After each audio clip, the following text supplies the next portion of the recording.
Oh, nope, that was my fault. Hang on, we're going to just start over since there was no sound. I'm going to say it all over again.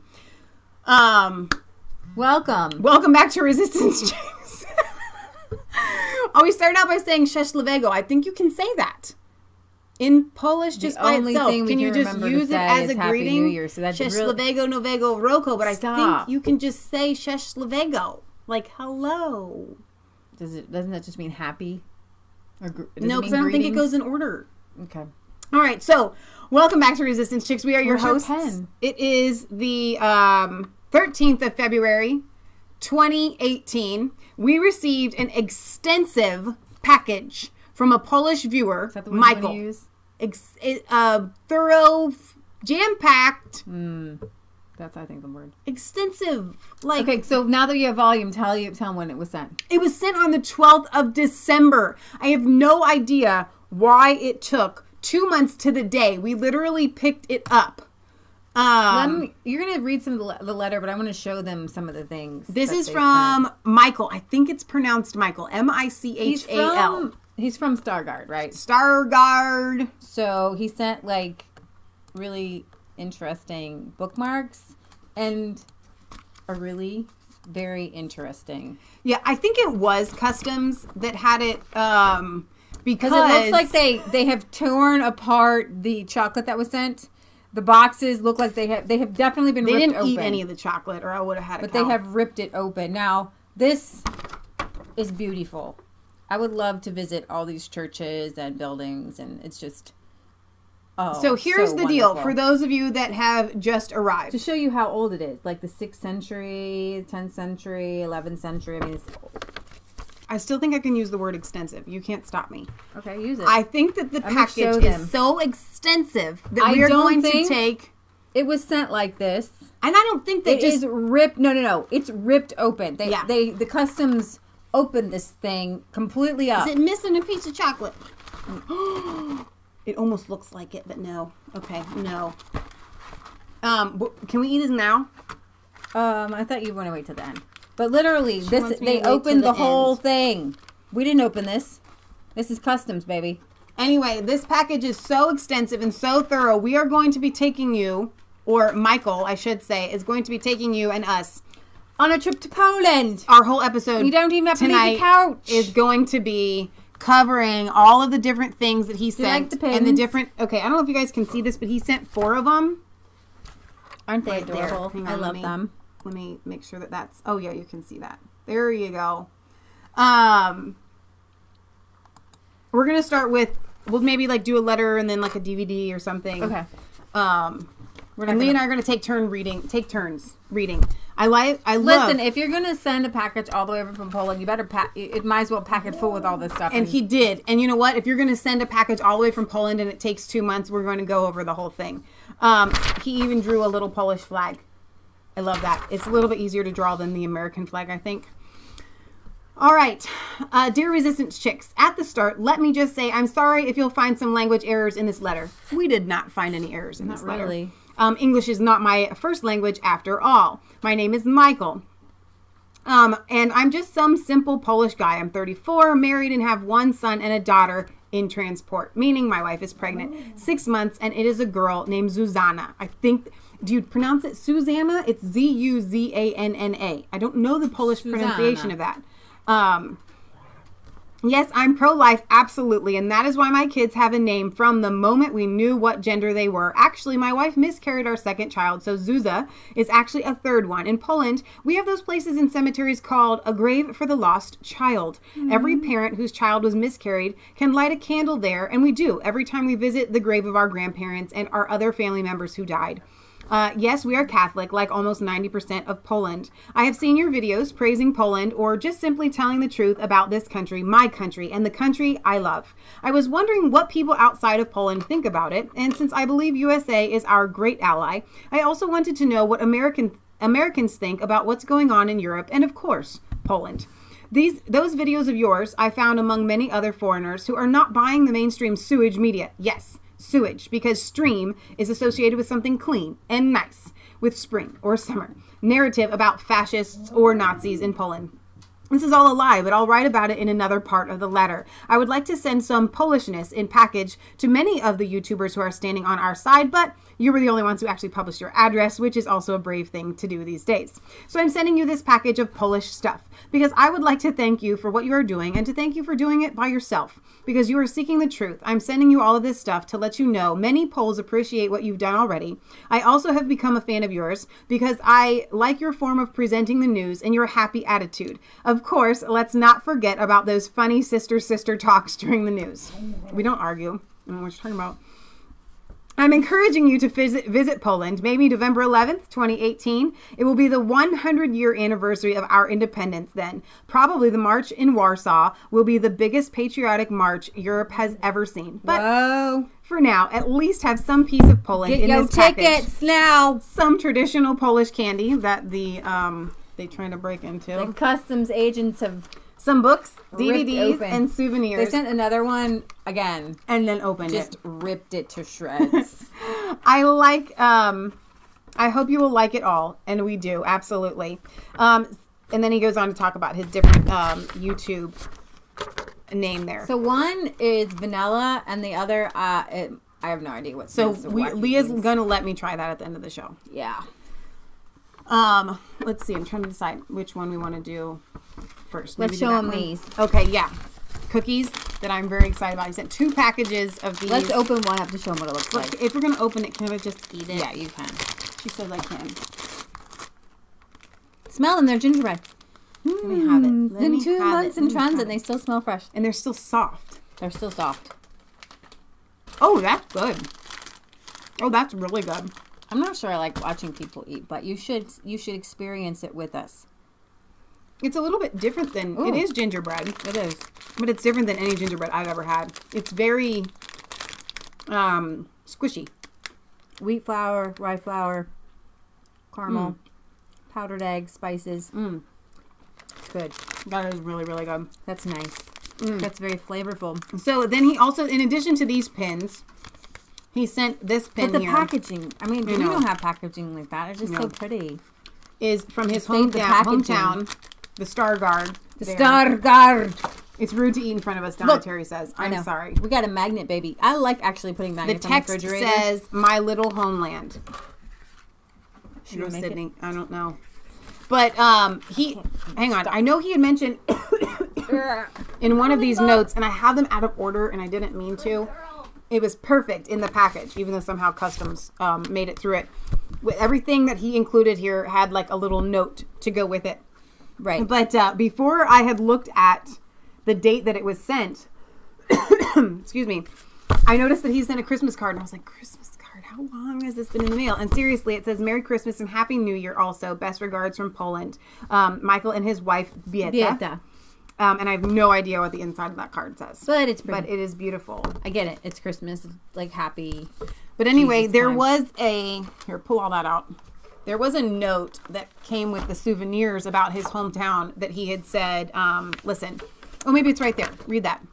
In here, you can find some tourist materials from the town I live in, Stargard. I don't think you will ever visit such a town in Poland, but hey, local patriotism is also important. So have a look at some of the pictures of my town inside a book I'm sending you. Unfortunately, I couldn't find any book about my town with English text, so I'm sending you the Polish version. Also, some fridge magnet with the emblem of my town. Stargard is very old. It was founded somewhere between the 6th and 7th century. It has lots of relics and beautiful old churches, as most of the towns here and villages, even villages around towns like Stargard. I'm not the naive citizen of Stargard. I was born 100 kilometers north of here in a small harbor and tourist town of... I can't say it. Yeah, I know, hard to read. This map will show you where it is all located, and you can actually use Google Street if you are interested in looking. So... Look how beautiful. I have to tell you, the places in Europe are they're breathtaking. Yes. I mean seriously, who wouldn't want? It's like a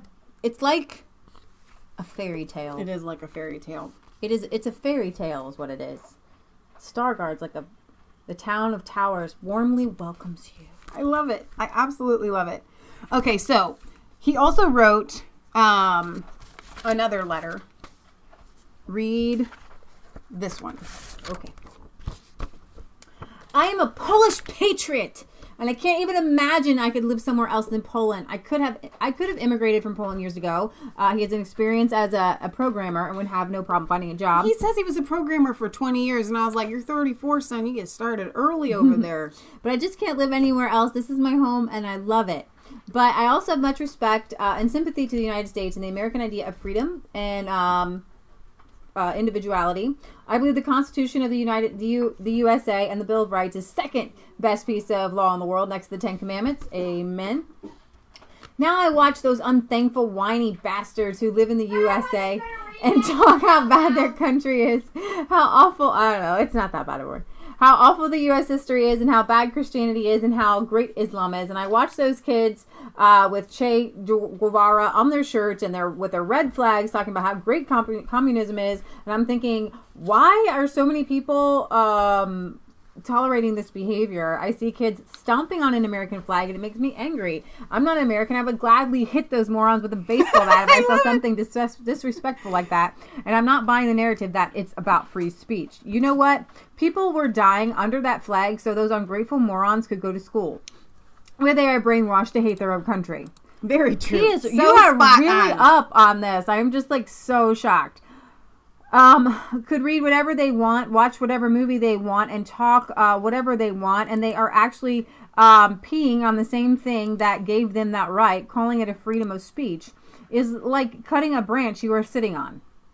It's perfect. So analogy. true. So true. During times of communism, so many Poles wanted to get to the USA and had, and they fall in love with it, and the great American and are great Americans now because they knew what it does mean to lose freedom. And when I'm seeing Americans who hate America, I think your founding fathers are rolling over in their graves, and you're absolutely right. They are. It's despicable. I don't always call out people that show up while we're going live, but I just got to Resistance Chicks Facebook, and I found that we have Chuck and Anita Untersea from Revelation Movies joining us. So thank you. We're so happy to have you guys. If you guys have not checked out that film, regardless of where you are, I don't know if you guys have it over there in Poland, but that would be something to look into. But Revelation, the movie, you guys, I have it over there somewhere. I'll get it. You'll keep reading. All right, so our nations are actually very similar. Did you know? And actually, we are learning this. We are standing with the Poles. I have to tell you, a year ago, I didn't know much about Poland, but you guys are making waves, and I'm learning about you, and I'm proud of you, and you're standing strong, and we've got some DVDs. We're going to learn more about Poland. I forgot. We lent it to a friend of ours. It's Revelation, Dawn of Global Government. I think that's the name of it. Okay, gotta get those movies around, man. Yes, we do. After all, it wasn't a coincidence that... Oh, man. I do not even know these people, and I'm really sorry. Kosciuszko and Pulaski were fighting for independence in the USA. I feel dumb sometimes. Like, I should know this, but it's not my fault. I was half homeschooled, but I was not. I was actually quarter homeschooled, but the rest was in public school. So I blame the American public school system. Everything good that I have learned out of school. Right. Okay. My own time. That's why I sent in those pins. Keep them, and who knows what will happen in the future. Maybe some bad times will come for Poland, and just like it was during World War II, maybe again, being Polish will get you killed by those who hate freedom in Poland too. Then maybe you can wear them and say, I stand with Poland. Dear God, that's depressing. Nothing is going to happen to Poland. You guys are going to be fine. We're going to be praying for you. To be fair, I will add, I love the fact you guys elected Donald Trump, President of the United States of America. Let me quote myself from a letter I wrote to my U.S. relative after the election. All right. I think, hang on, let me just, because I wanted to pull this up really quickly. Okay. I know we're covering Poland, but I really think that this is a movie that you guys in Poland would enjoy. Absolutely. Oh, no, that's just the live chat. Hang on. Oh, you don't have it up yet? Well, I do, but it's the wrong, it's the wrong thing there. I'm going to start reading them. Okay. Yeah, I was positively surprised when I saw their results in the morning that day. Trump was the only candidate who actually met the Polish community in USA and said he is a friend of Poland. Oh, I know. I love that Trump did that. I've noticed the establishment played the same card as in Poland when in the last elections the Conservative Party won the election. They cried.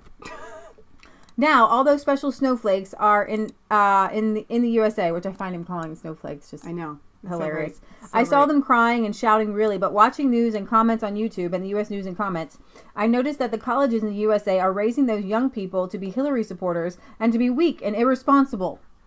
Amen. They're you know why? Because our colleges are run by communists. Right. Communists, baby. Communists. They are. I mean, literally. It's not even a joke. It's not even funny anymore. This isn't funny anymore.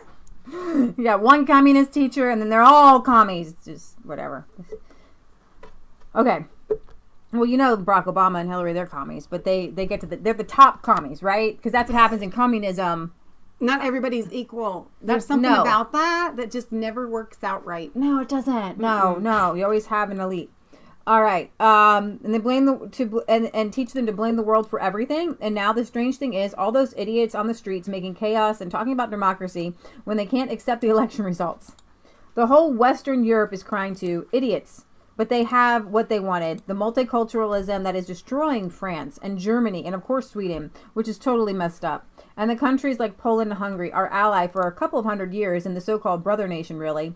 Slovakia are the only common sense countries in Europe these days. Did you know that the waves of migrants from Middle East is actually not arriving to Poland? And yes, I did. You know why? Because they are not welcome here by most of the population. And they know that. Muslims actually have a high chance to be attacked in the streets. It's just the fact that Poland is very ethnically homogenous. It's okay if you are visiting or want to live here on the same rules as we are. But if you want Sharia, you better leave. And you know what? I don't understand why that is such a hard pill for people to swallow. If you want to come into our country, you have to become part of our country. Otherwise, you shouldn't want to be in our country. I think that they are less politically correct because they went through communism and they can see that what happens in Islamic countries when people, unfortunately, when a huge swath of Muslims take over, then they implement Sharia and Islamic law. Right. And they're like, you're not going to do that in our country. We actually, and that's in the UK is a perfect example. They have Sharia law courts, right? And if and the Poles are like, no, you can't do that here. If you're going to be in the UK, you're going to be in the Poland, you're going to go by our rules. Yeah. And it's not racist. It's about not wanting people to take over your country. We actually have some migrants from Sweden and France, the native citizens of those countries, who are moving to Poland just to have some peace and escape the riots and the Islamization of their countries. Of course, just like it was with Trump, the media tells one thing: multicultural Christianity equals bad, Islam equals good. There are no nations anymore, and people tell another thing. Now we have a couple of new jokes. What's the biggest Muslim country in Europe? France. And my take... It's really funny. Okay, yeah. I thought you got to the other joke at the end. And my take on Trump and Russia. I know that my country has a history of very bad relationships with Russia or the USSR. But I actually like the Russian culture. It's very similar to ours, but different. And I like their language, although I only understand 40% of it, and I don't speak it. I know the Russian is a danger, but that is why I would rather see a guy, alpha male, fighter like Trump in the White House than evil, silly woman, not to mention the, excuse my French, the vagina hat wearing women. That's what he said Obama from Hawaii. Okay, well then there is that too. Raised without a father figure who will soon leave, and that was, Obama. A real man is more likely to come to an agreement and peaceful resolution than scared, evil, deceitful woman who only knows bullying. Hillary. And let's not even start about her real sins or coward husband. He had the nerve to talk about democracy in Poland and Hungary. Now, look what Democrat millennials are doing with the result of the election in the U.S. So I'm not afraid of the fact that Donald Trump can talk hard. I also have some admiration for Putin. He's a tough guy, and I like such leaders. Of course, I know the Poland is in danger of Russian invasion, but then again, Trump is more likely to resolve NATO-Russian situation, and let's not forget, he said that Poland is one of the few countries in NATO which is actually doing what the NATO contract says about military spending, 2% of GDP at least. The Poland military spending is actually growing, and that's great. We've just started our own National Guard forces called, I'm not going to spell it, basic strength, 50,000 people trained with professional army, and in the event of war, their job will be to protect territories, I think it was just territories defense, where they live. They may serve as reinforcements, and if war will be lost, they're supposed to be the resistance. We have a lot of experience with that here. And there are changes in Poland coming about the gun ownership laws in which it will be easier to buy a gun here, which is great too. Right now, only the black powder guns are totally allowed if you are over 18, and you can buy as many as you want, and the seller must only check your age, just as you would buy alcohol. For any other weapon, you must get a permit, but it's hard. Here is some joke about the United States. I know you guys have Polish jokes. So here's one about the Americans. In the USA 2020, political correctness, notably progress in the USA. I didn't get that joke, though. I don't get it. Sorry. It didn't translate well. Maybe somebody else could help us with that one. Feminist speech. But this joke we totally got, and we almost can't read it on air, but I'm going to be honest. It's hilarious. This is funny. We laughed out loud. My mom even giggled. Are you ready for this joke? Well, and it's because of the pussy hats. Yes. Okay, so this is hilarious. We believe we should stop using the term woman and should start using the term vagina American. Vagina American. Vagina American. Like instead of Native American or African American, vagina American. I don't want to be called a woman anymore. That's the new term. And I laughed my head off at that yesterday. When it's just hitting you, it'll hit you in a second. It'll hit you in just 1 second. Yeah, so speaking of their defense. Hang on. Before you get to that, let me get to a couple of the comments while we're talking about Muslims. No. Don't show them that yet. This is really fun. Somebody in the comment had said, why is there such a big push for Muslims, for people to bring Muslims into their countries? Okay, so I tell you what, I love doing this right now. And I have been researching recently because of the push of our progressive liberal friends on Facebook. I've been researching the Palestinian-Israeli conflict. And what I am finding from my own, I'm done reading Israelis. I'm done reading about the Palestinians. I actually read the entire King of Jordan's, the Jordanians' government view on this, which actually solidifies my view on what is happening and what has happened. Even though their view is completely biased. Even though their view is like, we're Jordan, we're neutral, we're always awesome, we always do the right thing. Even they're like the one middle child who's like, it wasn't my fault, it was their fault, it was always somebody else's fault. Sure. However, when you look at what happened with the Jews coming over into Israel, the Arabs kept saying, no, when the British had colonized, basically, or colonial power over that region, there was no Jordan. There was no Syria. There was no Lebanon. There was no Iraq, right? There was just a bunch of tribes, okay? And there were some cities. But basically, it's a long story. But what I was getting from this was that the Arabs were very racist and did not want the Jews to come in because they didn't want the Jews to start to outnumber the Arabs inside of Israel. They just didn't. They started to come because of persecution and war and things like that. And they got the British and the Arabs, King Abdullah, talked together, who would later become King of Jordan, the newly created, out of thin air country. But anyways, they got it down to like only 1,500 Jews could come in a month. And so it's hilarious to me to see hundreds of thousands of Muslims flooding into Europe. I mean, we're talking about Europe, the whole swath of it. We're not talking about some small spot. And the Jews were literally just going to Jerusalem and to Israel and to this tiny little area. That's all where they wanted to go. Right. And so when somebody accuses you of doing something, they're probably guilty of it. Right. So these Jews, they were tired of being wiped out. They were down to nobody. And they went to the only place that they could go that they had any claim on to create a Jewish state. They were Zionists. I get it. You know what? People upset with that. You can't be upset with that because you have Arab states, you have Christian states, you have Hindu states, you have places for religion in government all over the world. And they just wanted one little spot. And the Arabs were so racist and they didn't want them in. So the question is, why are these countries wanting the Muslims to come into their own countries and take them over? Because the Islamic teachings is, you could call it colonialism. It's conquest, right? And so you're always going to have people conquesting other people. You know, our government does that as well. Right. It's taken over Libya and all these different things for oil. And the British But the only thing that progressives and liberals and Democrats can think of is like the past 100 years. But they're forgetting that the Ottoman Turks in the late 1300s and then on out for like 400 years, they kept spreading and acquiring land and acquiring control. And they were occupying and I didn't know this, that Turkish people weren't Arabs. I didn't know. Okay. So you've got the Arabs upset that the Turks have control of Arabia. And the reason, you see this giant, growth of Muslim Arabs, they're both Muslims. They're just fighting each other. This Muslim Arabs want, this whole swath of we would call the Middle East, which is Iraq and Jordan and Lebanon.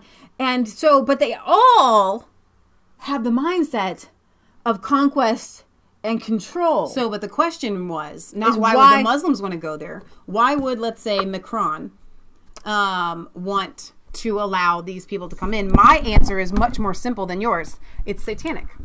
Well, yeah. It's evil. That's why. Okay, but there are other reasons. The devil tricks people with real reasons. Yes, absolutely. Well, I don't have a schedule like everybody else, so I was awake all night long, and then I was about ready to go to bed around 6 o'clock, and I saw So What was on. Oh, well, I had to watch him. He was live. I mean, I'm talking to Germany live. I was really excited about that. And then Otto was there. And Otto kept saying over and over and over, redesign his papers, redesign his papers. Well, so I looked it up just to make him happy. And in there it says, we are going to flood and take over Europe with immigration. It's in the papers, and he says it's the Zionists and the Arabs together. No, baby. But there is a paper out there that says they're going to take over Europe with immigration. Right. It's all pre-planned.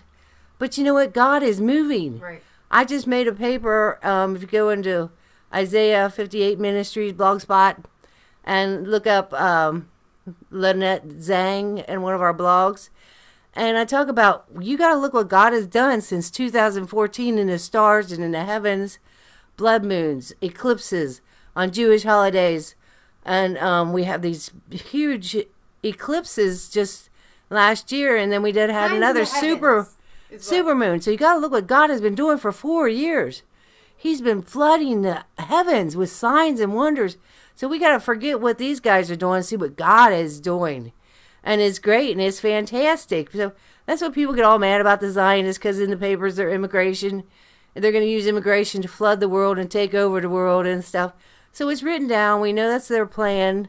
But God has another plan. Absolutely. And so I was talking to Leah on a dog walk today, and we're going to probably redo a whole episode on what Leah just mentioned because it's so extensive. But there are evil people in everything. Just because an evil person wants something done and a good person wants the exact same thing done. Just because the Rothschild wanted an Israeli state doesn't mean that there shouldn't be one. And here's the thing. These people, like these lefties, like this Zoe girl on our Facebook page, she's not a Christian. And so I'm like, dude, it's already been prophesied that the Jews are going to be back in Israel in the end times. And so you really can't change it. So there's no use in crying about it. I mean, just get over it. I mean, seriously. So I think that, you look at these papers, and I do know that, like in Sweden, there was a Jewish woman who had pushed for immigration. Okay? So you're going to have bad Jews, but that's like saying that, like, John McCain represents all Republicans America and there should be no more America, right? So you're going to have, I know a lot of liberal Jews, and they're crazy, right? They are pushing for the immigration, and they want it to happen, right? But if you're a smart Jewish person, and we know smart Jewish people, you realize the threat that is Islam to your very life, your very existence. Okay, so we could cover all this in another episode. We can't, because we have so much more to get to from Michael's package. So go ahead and start on that next letter. We didn't read this one last night. Let's read this one. Poles, Nazis, and racists, seriously? The main sewage media doesn't understand something now. When the world heard Nazis marched in Warsaw, more Poles will go for the next march. Why? Because we know that more of us take part in the march, just simple patriotic Poles, means the stupid banners will be less heard. That's exactly how it started. First independent march was something like 2,000 people. And when our liberal media called it the Nazi March, next year there was 10 to 15,000 people. Of course, they called it the neo-Nazism is rising in Poland. So the next year, 30 to 50,000 and so on. And when once the Polish liberals called the Antifa from Germany for help, they wanted to disturb the independence march, and they got here. Antifas were forced to hide in the headquarters of main liberal newspaper in Poland. Wow. The German Antifa members thought, I guess, they are in Germany, and someone cares about what the news titles will be the next day, and someone actually is afraid of them. Naive.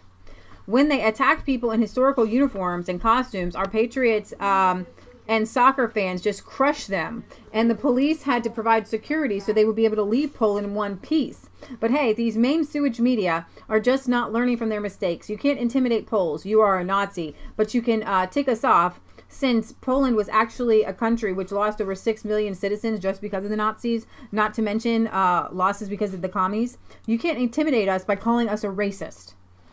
Since Poland has almost no colonization history and have a couple of black heroes, and one of the fathers of Polish nationalism was from a Tartar family, and the Tartars are basically Asians, it just doesn't work here. I have goosebumps. You guys are just awesome. But hey, CNN knows better, right? You guys are so awesome. I love that you're not afraid. I've noticed that with the Polish people. That's why I love it, because I get goosebumps of it. You're not afraid of being called something that you're not. Right. If it's not you're true, not then it gonna doesn't do matter. something. If there's no hint of truth in it, right, then it doesn't bother you. It sinks into your soul. Like, that's not me. Right. You can't call me that. Right. It doesn't. It bounces off of them like nobody's business. On our Facebook page, when people call us Zionist, or they call us unchristian, or they call us Jew lovers, or whatever, they just say that we're lying, things like that. It doesn't really bother me, because it's so far from the truth. Right. If there's a hint of truth to it, then you kind of like... Right. So, one of the YouTubers from Denmark made a video recently with some good words about Poland, but with also criticism like that. They are kind of racist there in Poland. You know, they're predominantly white. I found it funny. After all, by that logic, those African countries, predominantly black, must be racist, like all-out racist. The intelligence of that statement, it shouldn't actually be that high. It's actually pretty basic intelligence. It shows the fact that those people can't see it. You know what I'm saying? It's like, duh. So he wants to introduce us to one of these famous black people in Poland, which is kind of cool. Nicknamed Marynsk. He was a general. Little Negro in Poland. Has no negative meaning. That's how we call blacks. We just call them Polish for black. A quote from Wikipedia. He was of mixed ancestry, the illegitimate child of Maria de Leer, an English aristocrat, and an unidentified African. Maria de Leer's husband, the Polish nobleman Konstanty Jablonski, accepted him and his son. He made a military career and was fighting side by side with the other people against the Tsarist Russia. Give example of how cultural, not ethnic, is our nationalism. I find that incredibly awesome. Then we have August Oblo O'Brown. Second name was also spelled as Agoblo, surname Brown, born in Nigeria. He came to Warsaw in 1922, and in 1939 he volunteered to fight in defense of Warsaw. He joined the Polish underground state military organization in 1941. In the 1st of August 1944, when the biggest uprising against Germany and the World War II started in Warsaw, today known as Warsaw Uprising, please do not confuse it with the Jewish Ghetto Uprising, which is also very important, but they're not the same events. Thank you. He was among the insurgents and was fighting in a battalion in downtown district of Warsaw. His code name was Ali. This picture was actually made in 1953 movie set about the Warsaw Uprising, but it is August. The pictures come not from the movie itself, but just from the set, and it was made by family. In Poland, he was a musician after the war until 1958 when he moved to the UK, like many Poles back then, playing jazz music in Polish restaurants. Oh, wow. Now, there's another guy. He's a doctor. Bauer Enodo Aka, Polish theologian and nationalist. I actually don't know and don't care what descent he is. He is Polish nationalist and patriot. He often reacts and responds to accusations on how racist Poland is, and you can also find him in the Independence March. Lately, he has made us all proud because he actually sued Guy Verhofstadt, the Belgian politician from Europe Parliament who called Poles who took part in the Independence March as Nazis. The funny thing about all of this is the liberal main sewage media likes to show those examples to Polish nationalists and tell them, see, there were also black Poles, and the nationalists are looking at those media with a smile of triumph saying, of course, we see how patriotism is not a Nazi thing. Because many of the people from those media actually believed in their own propaganda and think if you're a patriot, you're a racist and a xenophobe and a Nazi. Kansas, that cheese on that plate is for your dinner. So, let's take a break from the reading for 1 second. I looked through it. Do you want me to show them some? Yes, because I'm very excited about this. Polish cooking! Now, I have always heard of beefsteak tartare. Probably the only thing in the book I won't try. Is that raw beef? Not into raw beef, raw eggs, but it's That's pretty. A raw egg on top. But it's pretty. No. I'll probably do... they do a lot of cabbage. I will do that, and then I'll throw it in the oven. So, sauerkraut stew. That sounds awesome. I love sauerkraut, by the way. Pork neck, stuffed cabbage, and some pictures. Roasted duckling. I find it incredibly awesome that they sent this because we just did the whole thing with Horatio, and they didn't know because it was in the mail. UK foods. So, we can do some Polish foods. What's that? So this is dumplings with plums. What? Very interesting combination. And these are potato dumplings. So they do mashed potatoes and they make dumplings out of them? Yeah, kind of. Yeah. So That's you wash potatoes and then you knead it into warm dough and then you put it in water. Every time I make dumplings, they fall apart. But I'm thinking like that, it wouldn't. Polish pancakes. Here we go, pierogies. That's something that we buy boxed here, but we never make. So we could definitely try pierogies. It's kind of like lasagna. Curd cheese dumplings actually sounds pretty good. And potato pancakes. So my grandma always taught us to do potato pancakes with leftover We already do potatoes. that, yeah. So whatever that is, that looks good. It's a fruit cake. Yeah, there's fruit cakes in here. So I'm excited to break this open. Heather says my grandma makes the best sauerkraut, and I think you gave us a jar of your sauerkraut, Heather, and it was really good. So I'm excited to try some of these recipes because I love trying new recipes, and when I have a reason to try them for our Polish viewers to say we ate something. I'm glad it's in English. It wouldn't work otherwise. Okay. So awesome. I'm very excited about this. So do you want to talk about, you want to talk about this? You said that you had read about it in one of the DVDs. Did you want to read it? Yeah, so we sent us a ton of DVDs, and I'm actually really excited to learn about, because then sometimes when you just see people... I love how he said that some of these DVDs will have English subtitles, but they wouldn't actually, the setting might not be in English, so he gave us the actual words for how to navigate the menu. He says you can find the description and some of my comments on each movie. He says don't expect them to be like Hollywood production. They're not. Polish movie makers can't afford such production values at this moment. I love this line right here. But the actors are not bad. They did not have their roles because they slept with Weinstein after all. He really keeps up, doesn't he? So these are their fighting. These fighting men on horses have become they're a national pride for the Polish people. A hussar. A hussar. He says, I know it looks like a toy, and maybe it even is a toy, but it's a nice piece of military souvenir also. It's a winged hussar for you. So he's in a movie that kind of displays a lot of these hussars, and I'm going to, let's see. I'm not sure if this is the one that explains the hussars or not. In the back isn't in English. There was one that was written Interesting. about Anita says, I looked up synonyms for Patriot online the other day, and one of the synonyms was racist. I guess I'll go back to my old hardcover thesaurus. All right. So it was really cool because I've been studying, trying to figure out Palestine, Israel, and all the different things.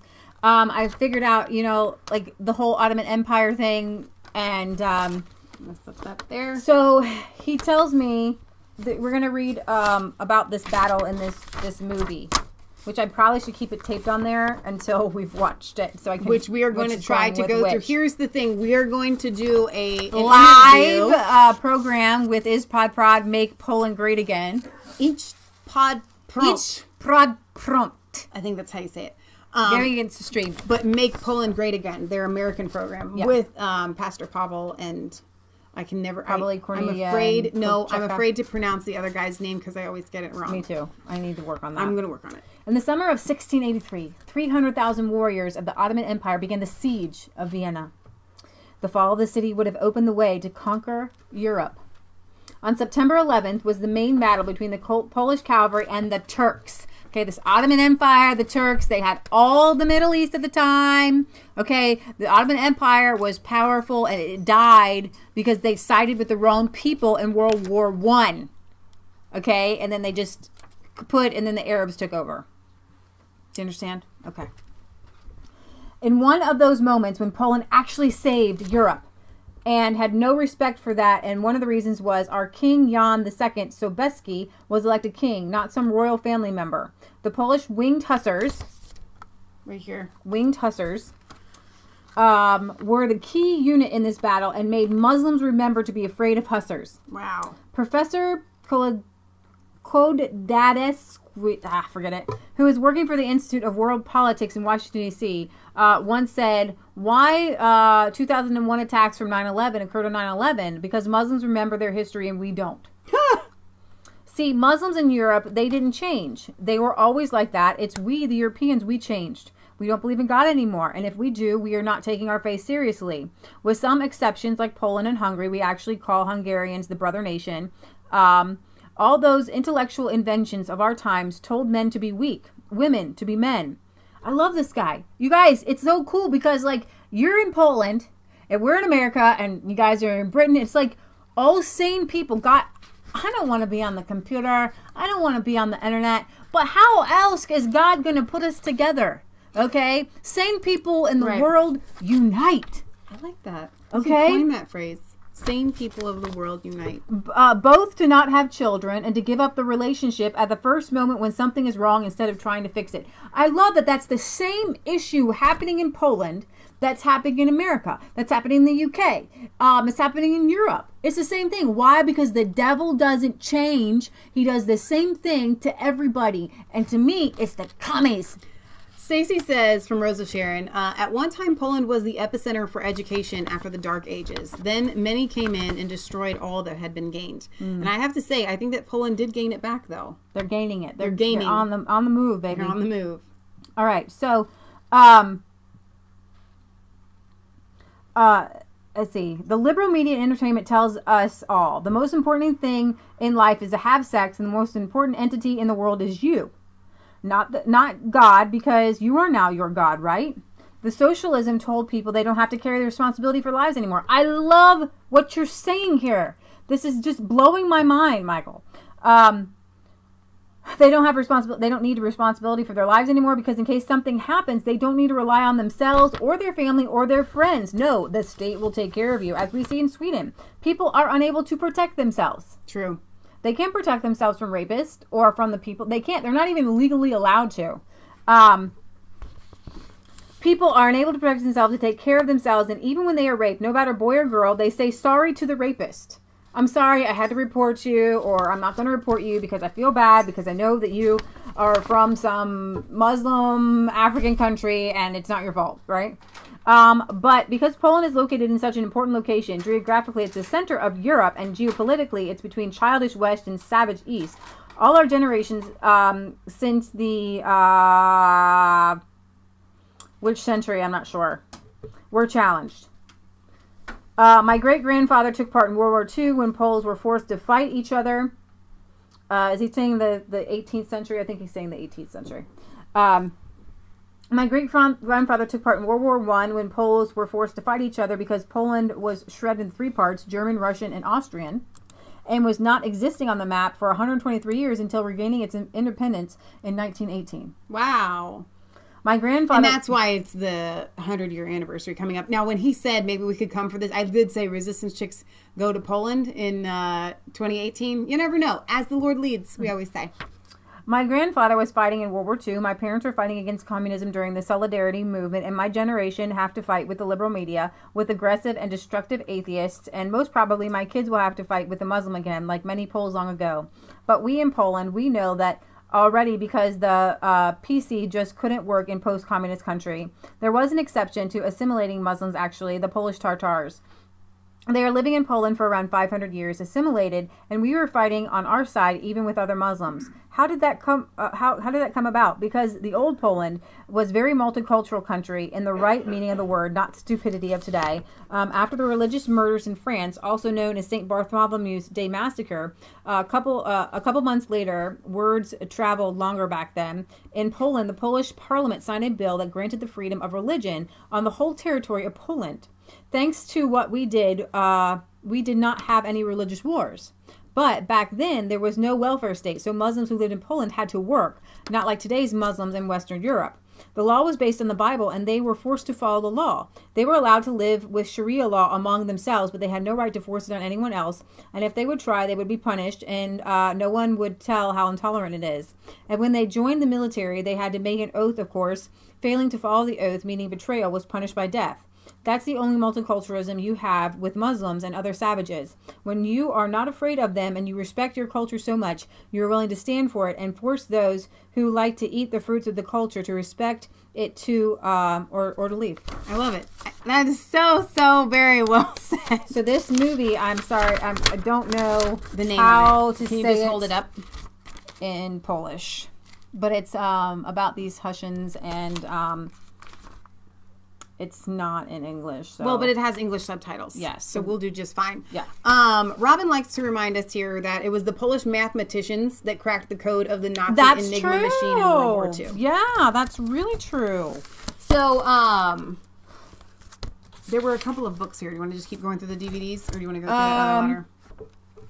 I hope you guys have all night, because there still is a lot more to cover. There's 3 more DVDs and a bunch of books. It's kind of like doing an interview with Michael when he's not here. So just pretend that he's here. Do you want to read it? Sure. Or at least the first page, anyway. It looks like they're both equally, almost. All right. This part of my letter is only about the topics of Poland, nationalism, etc. Read if you are interested, of course. But I can understand for Americans, Poland is just some small country in Europe. And I want to be honest with you that for us, it really used to be. Yeah. And I'm ashamed to say that. How you felt? Bad education here. I'm writing this for you guys so you can be more cautious with the news you hear in the main sewage media. Forgive me for not providing any sources. I just can't provide you any English ones. The only reliable I know is Professor Merrick John, who works in the Institute of World Politics, Washington, D.C. And you can find his lectures in English, of course, on YouTube. They are interesting because he tells a lot about similarities between the USA and Poland. Like I said, the stories in main sewage media are like this. November 11, 2017, 60,000 Nazis marched in Warsaw. Seriously? Let me just break that apart. It will be a long part of this letter. It was not the 60,000. It's the number estimated by the police. They are always lowering that number no matter who's marching for that. Most professionals who organize any events say it was between 100 and 150,000 people there, meaning they're already lowering it because they don't want to have it known that there were that many people there. Those marches are not only in Warsaw, they are happening in almost all cities and in many towns like mine. And I was on the Independence March this year with my wife and my son and my sister-in-law, my brother-in-law, my mother-in-law. The Independence March is also a local event. During the march, we were singing patriotic songs, praying, and also shouting patriotic slogans. There were slogans like Clean Poland and some White Poland on banners, but both have nothing to do with racism. Clean Poland means no drug, no alcoholism, no abortion in Poland, and White Poland is the heraldic white, just like on our flag, white and red. White equals virginity, clean conscience, good, and red being ready to fight. And you can think, but why in that case there were no banners Red Poland? Because Red Poland means Communist Poland, and that we don't want for sure. What people at the West must understand, the political correctness is not as strong in our country. It's actually more and more condemned here as it is in the West, where I hear even milk or chocolate may be racist. Most Poles don't care if something they say may hurt feelings of someone or be misread. They just say what they want. So we were eating dinner, and Kansas. We were eating dinner with a friend, my mom's friend, and Kansas. He was starving. We went to an antique mall, and he had to go to the vending machine and just get some trail mix. Like, he was just so hungry, and he was just hungry for hours and hours. So when we finally sat down at this restaurant, I said, oh my, he like downed this whole basket of fries, and he's not normally a fast eater. So I was like, oh my gosh, you're like a hungry monkey. Well, we were next to a table of 3 black guys, a black girl, and 2 white guys. And our friend was like, don't say that. Don't you know what you're saying? And I'm like, he's like a hungry monkey. I didn't say he was like some sort of a hungry black man. Okay? But the fact that she actually made that correlation, that people do, that the other people make that correlation, I'm like, are you serious? I can say something that's funny to me, and it had nothing to do with a black person at all. Like, at all. But you have to be sensitive about black people to not say something that isn't racist. Right. That they may think is racist. Because there was like a thing a while ago, and I still don't know what it is, about watermelon and black people. And who knows that? This guy brought a watermelon to the firehouse, and they were mad at him because black people watermelons are awesome. If I bring in a watermelon, it's because I like you. Go ahead. All right. There were many other banners on the march, like anti-abortion banners, We Want God banners. Why those main sewage media outlets are not naming their articles Anti-Abortionists Marched in Warsaw. By the way, the supposed Pray for Muslim Holocaust banner is one big fake news. There is a picture of that banner hanging on the bridge, but here are some facts. The picture was first put into the internet, it's easy to check, in 2015, and the bridge is not in Warsaw, but in Poznan. And today, when we have Street View, everyone can check it. The banner was stupid, but our cities are not full of cameras like many cities in the UK. Finding what kind of idiot and when they hung the banner there is actually impossible. There were blacks and Asians on that march too. Are they Nazis and racist? Actually, many nationalists from other countries are on the march regularly. 6. For years, there were provocations on the march. A couple of those have been discovered by YouTubers. When they, for example, recorded a video of one of the participants of the march behind that's fine. That's perfect. That's very cool.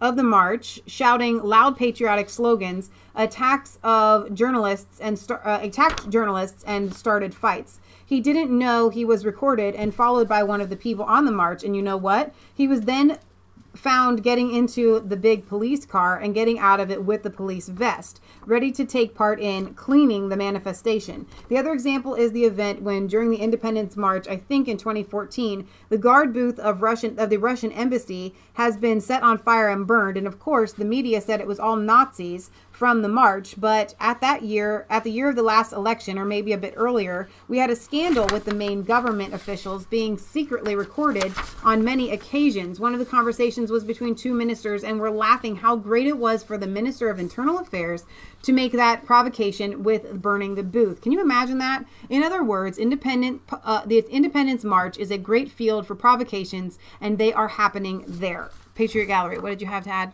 I'm looking at this. If you look over here on this side, those almost look like crosses. I know they're street lamps.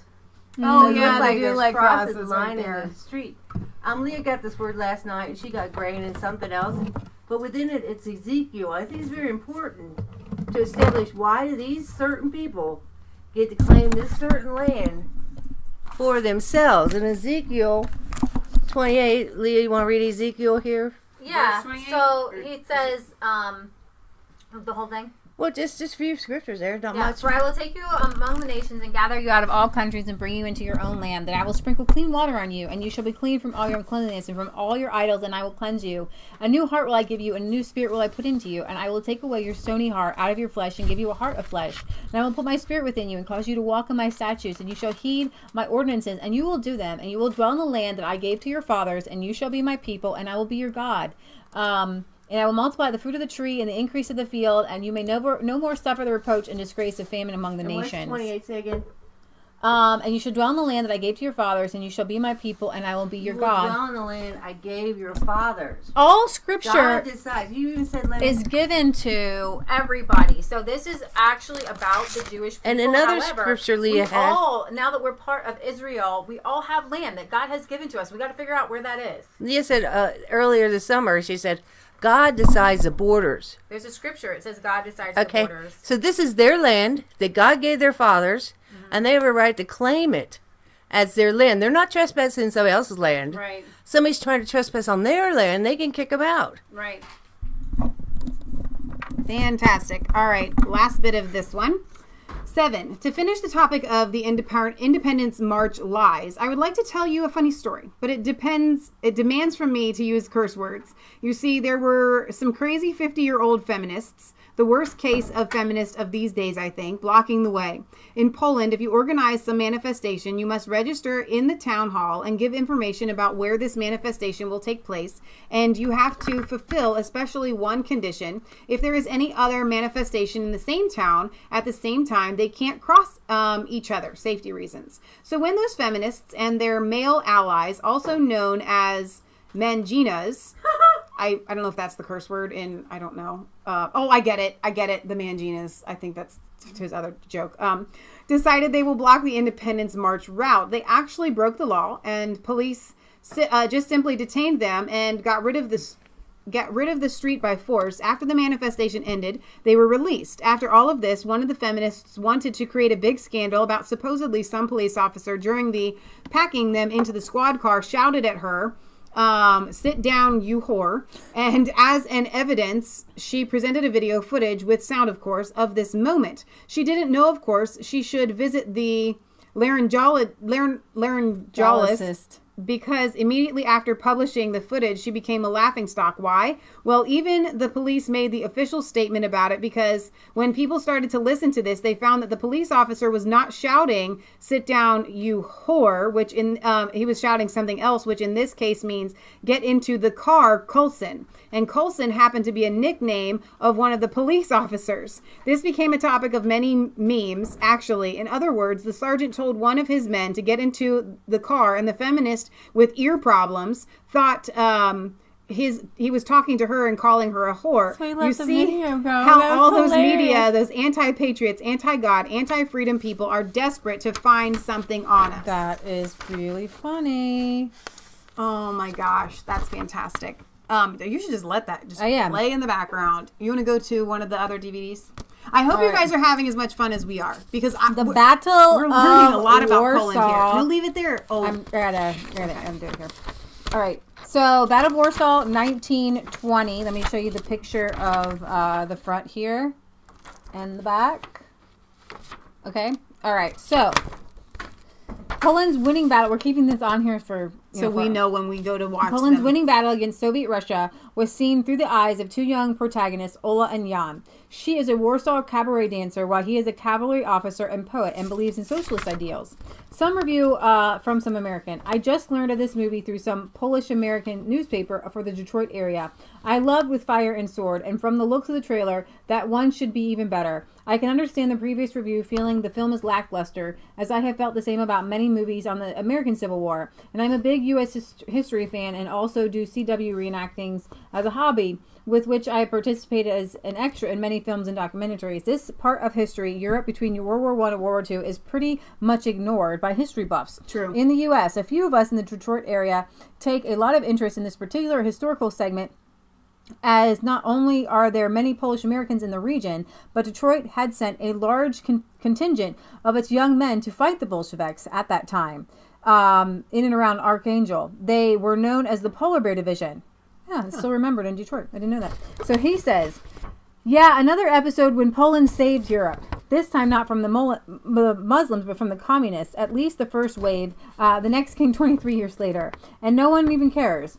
As one of our writers, Stefan Kileskis once said, Europe did not understand the value of the Battle of Warsaw in 1920 because Europe is childish and usually doesn't understand a thing. How prophetic it was, don't you think? Even on those days, only Hungarians helped Poland, and of course, some Amur. Please keep reading. You see, Hungarians wanted to send 30,000 troops, but Czechoslovakia did not allow their forces to travel to the Polish lands across their lands. But then Romanians allowed Hungarians to at least send weapons and ammunition via their territory, and that help was a bless. Just imagine what happened. The ammo and the weapons were unloaded from a railway wagon and was not even stored anywhere. It was immediately distributed to the soldiers on the front line, and that's how important that help was. Anyway, I wrote, keep reading. So there's one thing particularly that may get you interested in this story. In the movie, there is a scene where airplanes are flying, and both the pilot and the gunner are talking English. And why is that? Because 21 American pilots, I have goosebumps, were fighting on Poland's side in the Polish-Soviet War. One of them was Miriam C. Cooper, the same who produced the King Kong in 1933. And the idea for that movie was a beast from the East, meaning the Soviets, tries to seduce and capture the beautiful young lady of the West, meaning Poland, and 2 American pilots fly for their rescue, meaning he and his companion. At least that's what I've heard about the movie. Huh. I've never heard that before. Cooper, when he was persuading one of his American pilot friends, told him, hey, we will fly airplanes, we will fight commies. What can be more fun than that? I like that American fighter spirit, seriously. Actually, you can find articles on Wikipedia about Marion C. Cooper, so go ahead. It's really interesting, especially a photo of the American pilot in Polish Air Force uniform before the war. Today, our Air Force has different uniforms, and I did not know that. Ah! Go ahead. I'm going to bring up this picture, and you can read the next one. All right. Did you do with fire and sword, or she just referenced it in that the American reviewer? Yeah. She just referenced it. So this is the one that American reviewer just mentioned here. With fire and sword. In 1648, a Cossack rebellion in the Ukraine theaters threatens. I can read. In the Ukraine threatens the sovereignty of the Polish-Lithuanian Commonwealth over the Cossack nation. The Cossack rebellion, also known as the Khmelnytsky uprising, is pitting the Cossack nation and its Crimean Tatar allies, the Muslims, against the forces sent by the Polish King John II Kazimir. Polish colonial... Oh, that's fantastic. I love that you found that. Oh, awesome. Polish Colonel Michael Waldyjowski is leading a squadron of Polish cavalry. Traitors, assassins, and spies are everywhere. Against the backdrop of the uprising, a Polish knight, Skrzycki, and a Cossack leader, Buhun, fall in love with the same young, beautiful woman, Helena. Their rivalry becomes the symbol of Polish-Ukrainian struggle. My comments. This is the movie in which you can see the winged hussars in action. Well, sort of. All the movies with the winged hussars are actually showing them as a bunch of interesting soldiers on horses riding like unorganized pack, but actually those soldiers were the best trained cavalry of its time. Not only training, very extensive training of both soldier and the horse, took years. There were special schools for that. When they were learning the signals, orders, discipline, and fight techniques, of course, but during the battle, they were riding in organized ranks that, plus special weapons and tactics, made them very dangerous. But still, they look magnificent, aren't they? The movie is based on a novel of Polish author Henryk Sienkiewicz. The winged hussars played the key role in the history of the Polish warfare. Let me just write you some numbers. Battle of Kirchholm in 1605. I'm going to show the pictures as you're reading. 1450, winged hussars against 11,000 Sweden infantry, the best infantry in the world at that time. The result, Polish victory. I feel like Battle of Kluzen in 1600. 5,500 winged hussars against 35,000 Russians. Result, Polish victory. The Battle of Hudau, 1694. 100 hussars plus 300 armored knights. Yeah, only 400 of soldiers against 40,000 of Muslim Tatars. Result, Polish victory. But Tatars just retreated after losing 1,000 to 2,000 men. There were many more smaller and bigger battles when winged hussars were the main offensive force that provided the victory. It is estimated that since 1500 until 1625, no Polish army containing some significant number of winged hussars, even 10% was a lot, lost any battle. Of course, it wasn't like the hussars were fighting alone. No, there were usually just a smaller formation in the whole army because they were a very expensive unit. Usually commanders used them. I'm a commander, remember? to crush enemy lines when they found the perfect moment to do so. Just imagine how it was to be the infantryman who has orders to hold the line, and you can see even 500 of tall and colorful guys on tall horses with the wings extended above their heads. They looked like giants, and it made such infantrymen terrified, especially if they heard about hussars already. When they crushed into the line of infantry, it was all over. Sometimes, like in Vienna in 1983, they didn't even stop, just crushed through one line, second, third, and even to the enemy encampment. And in those days, if your formations were falling apart, it meant you just lost a battle. Unfortunately, in this move, they are losing sometimes. Yeah, if the opponent's numbers are 60-1, then even Hussaria, that's how we call cavalry made of winged hussars in Polish, that was not able to win, and the weather sometimes played the role too. Anyway, historically, winged hussars won majority of the battles they took part in, and thanks to their might, Poles were the only nation in history who occupied the Kremlin for only 2 years, but still, no other nation ever did that. Now you know why we and the Russians are not best friends. Now, did you read the part of his letter where he talked about Putin? Mm-hmm. Okay, good. Putin and all right, Kremlin. Are there? You have to. I mean, I would if my country looked like our country's pretty new, right? So we don't have this kind of architecture and beauty. It's just unbelievable. Hang on, this is a random comment from Eric Butler. You guys can subscribe to his channel. Porn kills brain, guys. Just made a video, still uploading it. Don't do it. I like that. That's as basic as it gets. Go watch Eric Butler. Go watch Eric's video. So What's done a video on him before. It actually about does not kill watching your brain. porn because it does kill the brain. It really does. It just messes with your head. Just don't do it. All right, watch this instead. Did you do this one yet? Did you do that one? I didn't do it. No, I didn't do this one. I'm gonna guess it's a place because he doesn't give another name for it. Why would you say that? Well, why a Polish film whose action takes place in Poland. So bad. In second half of the 40th century. Its heroes are members of the armed underground of the independence struggle against the communist regime for the post-war shape of the homeland. The film is related to the story of the last resolute soldier, Joseph Frenzak, the puppet. Quick review. A film based on historical facts, the film is exquisitely made, one of the best Polish films of recent years, particularly realistic person, not for children. Shows how communism in Poland came into the lives of the occupied people and how it fought against the Poles who did not surrender to the occupant. His comment. The title is not easy to translate to English. In Poland, we use the term something like cursed soldiers. Or it just means where this particular word means soldiers. To describe the heroes of the resistance against communism in the second part of the 40s and the 20th century. American General George Patton saved some from the Swalenskroska Brigade, but most were murdered by the communists. From the end of World War II until the collapse of communism in 1989, communist propaganda were calling those soldiers bandits from the forest. That's why those who knew the truth called them cursed, because people, those who survived World War II, in many cases simply believed that lie. After the collapse of communism in 1989, it took over 20 years to persuade ordinary Polish citizens that those who were described by the communist propaganda as bandits from the forest were actually the heroes of Poland. Oh, wow. So it took 20 years. It wasn't until just recently that they were like, oh, those were our heroes? Yeah. The movie is sad, actually, although today, when we are celebrating those soldiers, when propaganda has been debunked and truth is setting us free, I will admit, it's sad it happened, but I'm happy we had those men, real men.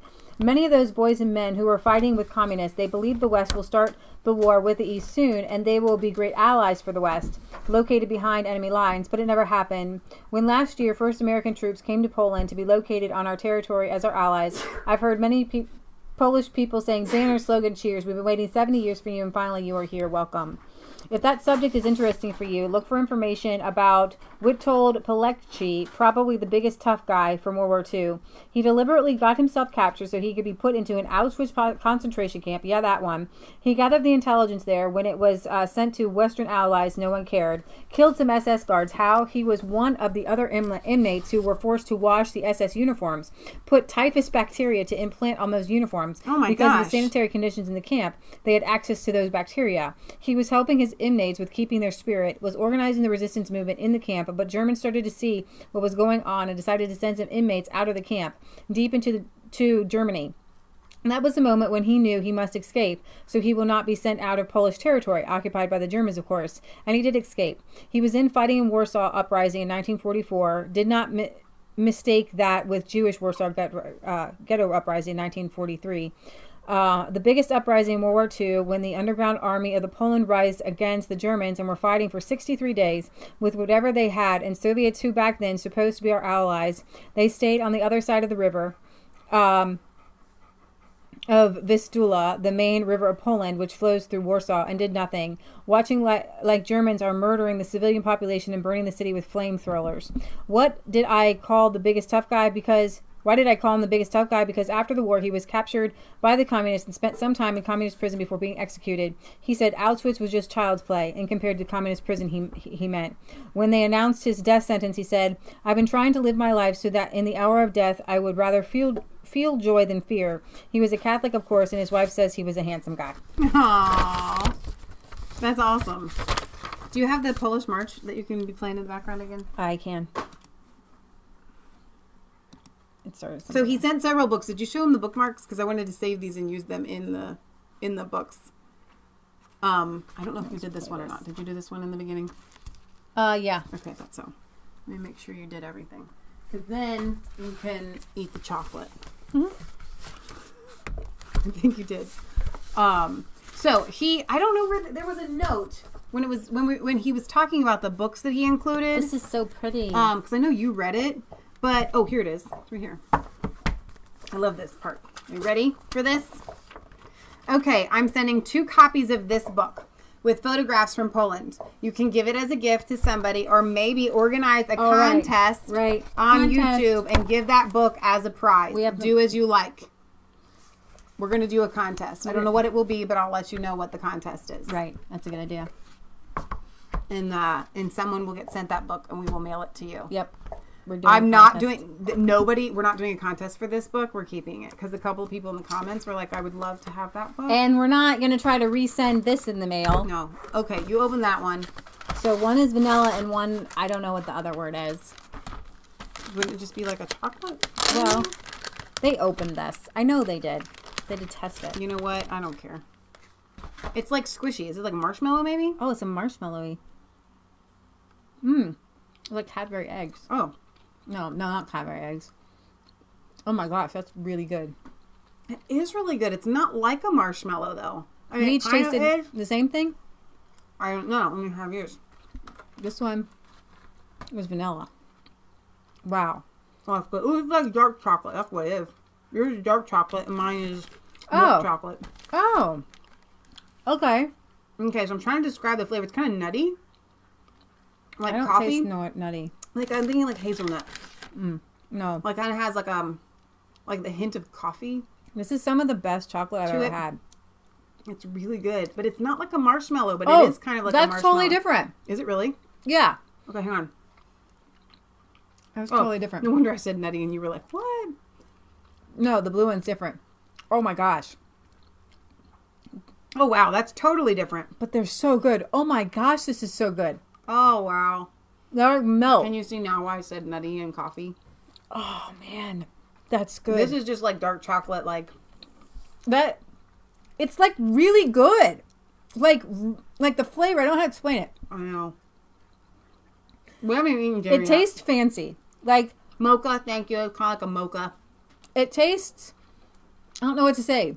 It tastes way fancier than it.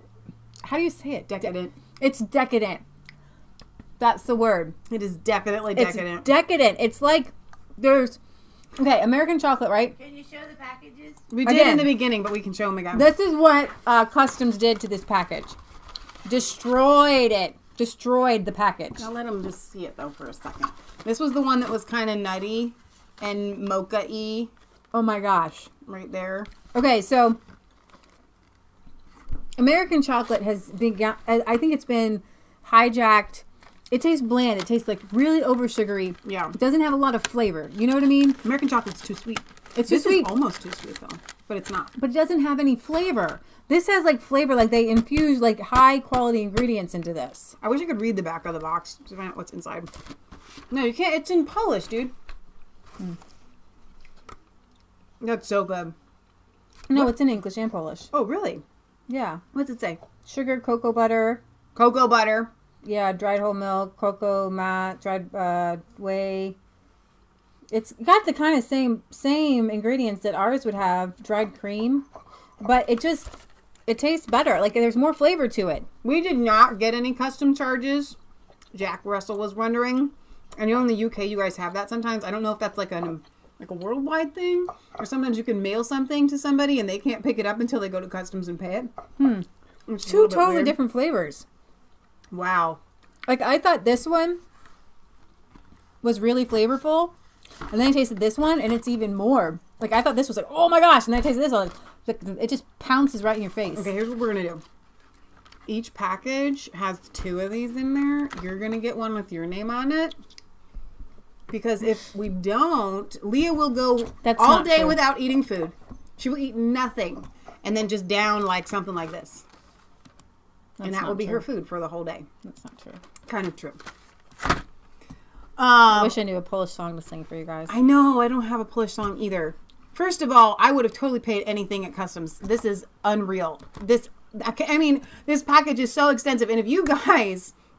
Al Jazeera English calls it the far right march. Are coming a little bit later. In the beginning, we told you that this package was sent on the 12th of December with a Christmas card inside, and we just picked it up yesterday.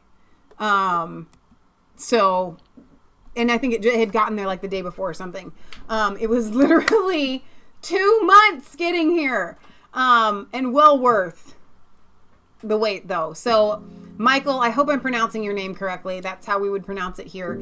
Thank you from the bottom of our hearts. Thank you for introducing us in depth. We've had a lot of Polish viewers we've had a couple of Polish viewers send us some stuff, a lot of emails, but this really did like pretty much lump much of your country right here in our home. And thank we're you able for to share it with explaining our the viewers. march. Thank you for explaining your so detailed. Your black, everything was detailed. Heroes. Thank you for explaining your heroes. Listen, you were on the front lines of spreading communism into Europe. I mean, that's a huge thing. Poland was on the front lines of a lot. The Ottoman Turks. I mean, seriously, you guys, and we don't hear about you as heroes. And why not? Right. Because the last 100 years have been history pro-communism, right? Yep. So we're not going to hear anything that would be negative or against communism. Correct. And so I'm proud of you guys. And I think that God can heal the relations between Poland and Russia. So I would encourage you to pray for your Russian counterparts. Well, like Michael said, I love the people. Like, they are much like we When are. I watched their videos, they wanted Donald Trump to win. Yeah. They wanted Americans. There was bikers for Trump in Russia. Yeah.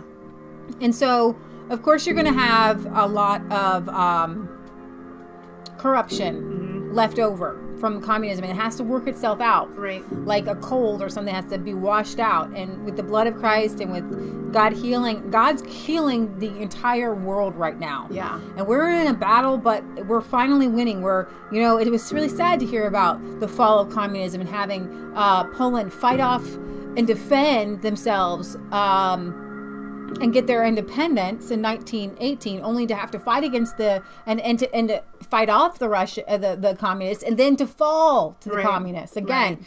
Right.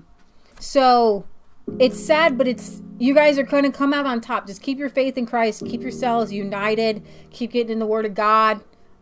Keep praying. I would love to be there for this.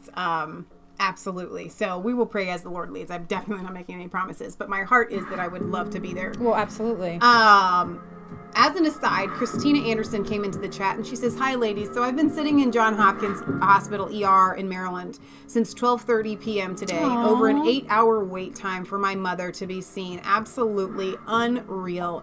I am not in the United States anymore." Oh, wow. That is absolutely awful. Here at our local hospital, Bethesda North, they now have patient representatives that go around absolutely. and they make sure that you're doing okay, that you're being represented. Right. I don't think you guys have that at all. That's crazy. So, well, tell her we're lift your mom up in prayer. If you're in the hospital, there's got to be something. She says it's supposed to be one of the best hospitals in the United States. I've never experienced anything like this. It's in the heart of Baltimore City, though, so that alone makes me think the worst. Well, we're definitely praying for you and praying for your mom, Christina. I know that Sooks was here in and out. His birthday was yesterday. Brian. Happy birthday to you. Who, happy birthday to you. Happy birthday, dear Brian. If you're watching this back, we're singing happy birthday to you. He is one of our moderators and a friend of friend of one of our best friends. And so he's now a friend of ours as well, even though we've never met. But he's an American Pole. Do you? His last name is Sokolowski. So there you go. So while I have you guys, do you want to see? We're going to cover this again, though, just for something fun Michelle Obama's reaction to her. It's embarrassing. It is embarrassing. History being made there, of course. It is the National Portrait Gallery that has the It doesn't look like her, you guys. Collection of official portraits of presidents and first ladies. Official collections of portraits outside of the White House. But this don't is you a have her response? Every, former president, former first lady, and you see now the former first lady is going to speak. We're going to listen to what she has to say. Wow, again. Let me just take a minute. Let me just take a minute, she says. Amazing. It's amazing. Wow. How are you all doing? Well, it is a pleasure. Oh. And I want you to go back to, hang on. Like you. I don't know if you guys can see that from, there might be, no, you can totally see it. Oh, yeah. Okay, you know what? It does not look like her. It looked like they went to the local high school and picked one, like, from the art class. I know high schoolers that could do better than that, though. I mean, seriously. Like, it is if not. That picture was anywhere in the world, I wouldn't say that's Michelle Obama, right? And that's the thing. It's not that it's not a good piece of art. I could appreciate it from an art standpoint. It's better than I could probably do, but it doesn't look anything like Michelle Obama, and that's the thing. A portrait is supposed to be like, oh, I know who that is. Like, you go into John Adams' home and you see George Washington. You're like, that's George Washington, right? Exactly. So it doesn't look like her. Well, actually, even though there are many variations of George Washington and men from history, but they all kind of look similar. Missing Michelle Obama in the a portrait of Michelle Obama. Yeah. Nope, not for me. Love the new portrait of Michelle Obama. Oh my gosh. I have to tell you, it's just not. It's awful. Like, what kind of dress is that even? It's just like awful. If there's no Christmas. Has anybody broken down the symbolism of that dress aside from the fact that there are so many triangles in there? In a circle and some. Which is. It's just bad. It's just bad. It's not good. It is not. It's not that it's not a good piece of art. It just doesn't look like Michelle Obama. No. And that's the thing that has me and has everyone just going, here's the thing you guys need to know. These people pick the artist that they want. And then and she clicked with her. There's an unveiling. Right. So they haven't seen the portrait until after it is finished. And you would think that there would be some representative, even if Michelle Obama hadn't seen it, to look at it and be like, hey, Michelle, that portrait you're going to unveil, it doesn't look like you. Maybe we could rethink this. So, yeah, and Obama's person who did his portrait did severed head, black women holding severed heads of white women. And I'm going to get to that because I just want to show it to you. And we're going to show it again because it's that bad. But this ex-Muslim posted this, and you're not going to be able to read it. This is, the Muslims make up 4.9% of Europe's population in 2016. And you guys probably can't see it, but you'll see Poland is less than 1/10 of a percent, or greater than about 1/10 of 1%. Okay, and then you've got 8.8% in France, 6.3%, 2%. You've got Greece. Sweden is at 5.7 now. Look at these numbers, and it goes up to 2050. Right? What is it going to look like in 2050 now? With zero migration. No more people. Just Muslims giving birth to more Muslims. No more people coming in. France is going to be 12.7%. Bulgaria will be 12%. Greece will be, I think, 6.3%. Spain will be almost 5%. Belgium will be 11%. Germany will be 8%. The Netherlands will be 9%. Sweden will be 11%. Now, with medium migration, which is happening right now, this is the most likely scenario. You're going to have the Muslim population in France at 17.5%, almost 18%. Now, you might as well. With Sweden, we're at 20.5%. But what I want you to see here is Poland. I want you to see Poland. It goes from 0.1% of 1% to 0.2% of 1%. Maybe. Poland. All right? Hungary is here going up to 1.3%. Slovakia, Czech. So you've got Romania. Ukraine isn't on here. Belarus isn't on here. Latvia, Estonia. These places compared to Sweden. Move that decimal point over. 20% for Sweden. Norway, 13%. Finland, 11%. Now, worst case scenario, right, guys? With high migration. Oh, damn. High migration, you're definitely at 18%. Poland is going to stay the same. Poland stays the same. Going to stay the same no matter what, right? But then you have Sweden. Sweden at 30% Muslim. 30%. Italy at 14%. Greece at 9%. Spain at 7%. Austria at 20%. Austria at 20%. Switzerland at 12%. These numbers, the UK at 17%. I mean, this is just insane. This was actually shared to me by an ex-Muslim who says they're coming to overtake you guys. But I'm just saying that if this happens and war breaks out or civil war or something, you know, all these negative things, Poland's going to be like this place of freedom once again. Right. Just to say that when I looked at the photos of Barack and Michael, they both, that shows how racist they are. They are so black racist. They hate white people. And they're Muslims are racist. And so they're Muslim racist too. Speaking of YouTube, we probably will cover a little bit of this, but I want you to put the link in. They had on Prod's Make Poland Great Again. Just Ispod Prod. Had on God's Double Agent, Bob Fu, a true story of the Chinese Christians' fight for freedom. Yeah. They had them on. He had him on their show. I love it. And so I want you to be able to find him. It should be. I played it for a second, so it should be in our history thing. And here we go. So I'm calling our President Obama here. Now, actually, this artistry is way better. Oh, yeah. Way better than Michelle Obama's. I mean, this... You can tell that that's Obama. This is a really good photograph. Now, if they had put him inside the Oval Office or anything like that, it would have made sense. I call this actually the poison ivy potty portrait of our president. Because it looks presidential like he's portrait. in like either marijuana or poison ivy or something. The presidential poison ivy potty portrait. Now, this same artist is two different artists, right? One did Obama, one did Michelle. Right. This person, look what he's done. A black girl cutting off a white girl's head. Yep, I've seen it. And then look at this. I don't know what this one symbolizes. Black Panther. And then another black woman holding a brunette woman's head. If our president, if we have one racist president, it's Barack Hussein Obama.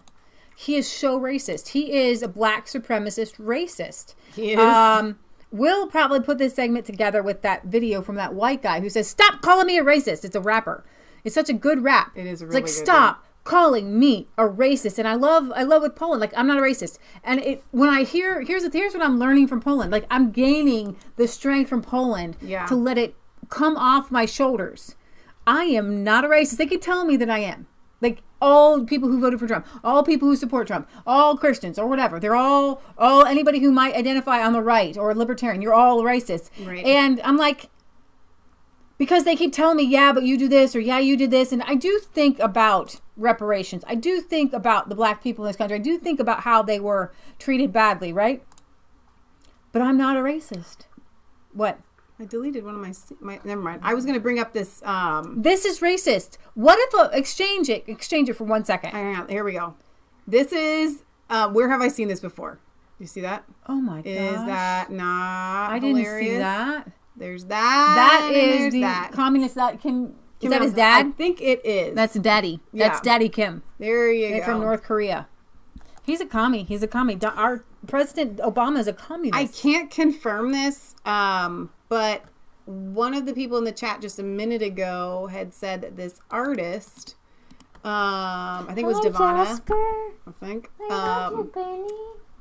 You're a good girl. I don't know how to say this nicely, but I guess the medically correct term is he ejaculates, she said, into his paint. No. That's what she said. No. I can't confirm that, but there's I wouldn't be surprised if he paints pictures of severed heads.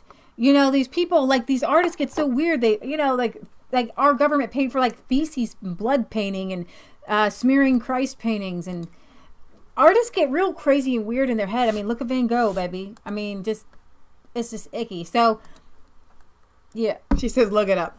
Look it up. Look it up.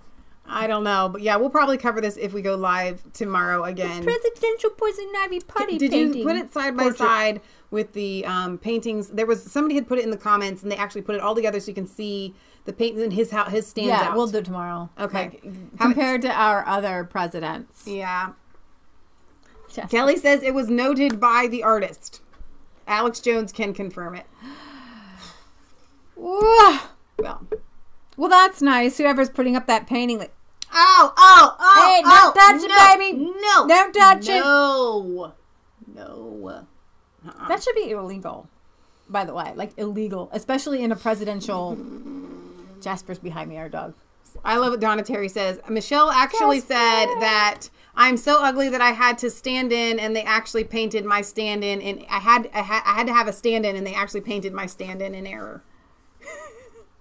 I don't know what happened, Jack. I love that my mom just called her Michael, which I take that as an offense. Do you want to know why? Because my mom wanted to name me Michael because she thought that I was going to be a little boy. And then I turned out to be a little girl. And so I don't think that she should call Michelle Obama Michael because it's a Michael after the archangel. It's like my namesake. So you cannot use that, mother. Jasper is like, no. Oh my gosh. All right, so let's sign off. Thank you. Thank you, Michael. Michael, named after the archangel. You, awesome guy. You, for sending all of this. I'm very excited to... And yes, Obama has mistakenly called Michelle Obama Michael a couple of times. I remember. So there is that. But I'm very excited to try some of these recipes. This has been the most pierogi day. Fun Polish package I think anybody could receive. We stand in solidarity with our Polish brothers and sisters. My pin. I love my pin. I had to move it because my braid kept covering it up. This is not normally. All right, so we have a PO Box 107, Milford, Ohio 45150. Find us on Facebook. Please leave comments on Facebook if you like to do that kind of thing. We have a lot of progressives on there. Really odd people. We could use an army of Resistance Chicks viewers to go and battle. But you know what? It's no big deal. It's just fun. I sit down, I watch a movie, and I just like troll, delete, ban. Do you know actually the power that you have when you have a page? Do you know how many people I have banned from that page? I'm not going to deal with like crazy, like insane people. Speaking of multitasking while you watch movies. We have 4 movies of which you are not going to be able to multitask. No, because they have to read the subtitles. You have to read the subtitles. I will plant seeds. I think I can plant these seeds. Let's show them, Mom. So we have a bunch of seeds planted. We're homesteaders, right? So when we're done here, probably going to grab some food and then make some food. So we should take them down to the basement at some point and show them the seed starts that we make our own potting soil. It's so much cheaper because potting soil is really expensive. So we make our own compost with...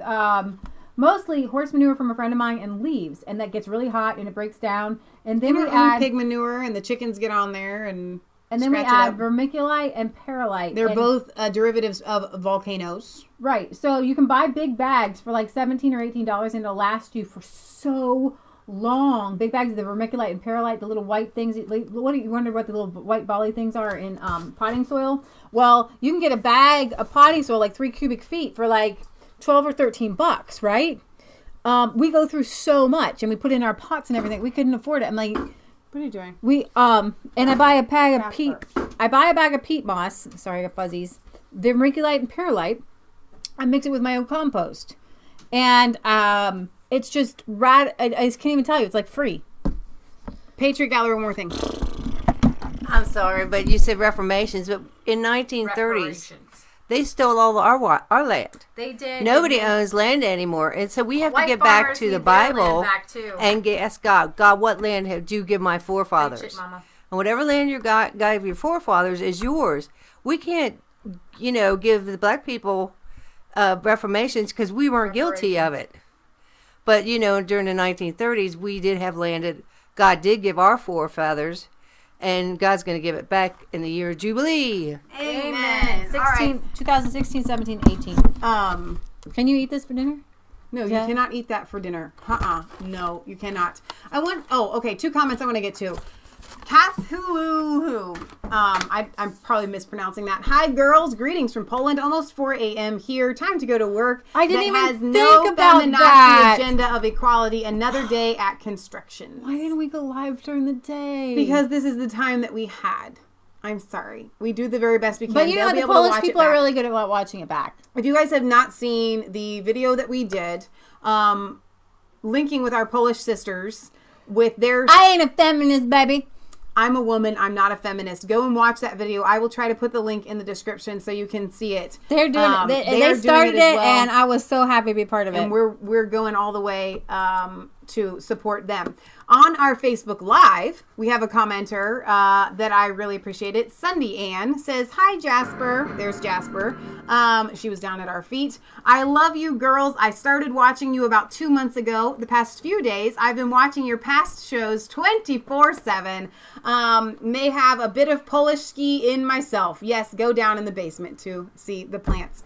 So I love that you guys binge watch Resistance Chicks old episodes. I think that's absolutely fantastic. You can learn a lot. Please go back. It's very especially humbling. when we were cutting our episodes up. Yeah, and it was way more helpful for me to have the episodes in just 20-minute segments, 15-minute segments on specific subjects, but with the whole live feed and our suddenly they were getting buried. Yep. So it is what it is. We have completely for those of you that don't know, we've completely transformed the way that we do Resistant Chicks. For the first 6 months, we filmed without a live chat, about 8 segments on different news, and we uploaded them individually, which took a lot more work, by the way. This is actually so much easier. It is a lot easier. But you could get just one topic at a time, like IG Farben or the homeschooling or public school indoctrination. Mm-hmm. And from time to time, we still need to do some special. This is special. Poliski special. I love it. I love it. It's a special. Polish special that we've done today, and we're going to be doing another Polish special with Make Poland Great Again TV. It's Inch Pod Prot. Hopefully sometime this week or next week. God loves you. God bless, and God bless Poland. And we go live every Friday at 6 p.m. Eastern Standard Time and every Sunday at 1 p.m. Eastern Standard Time, so that our friends across the pond, like in Poland, they don't have to stay up till 4 a.m. I'm so sorry. Yeah, we specifically scheduled that just for you guys because 1 o'clock. We love you. 1 o'clock and all is all right, see you back probably tomorrow, but for sure on Friday. For sure. Well, tomorrow's Wednesday. Probably we used to go live on Wednesday or Wednesdays. Thursday. That's what I'm saying. Tomorrow we should do some news. Tomorrow, I love you. Tomorrow, you're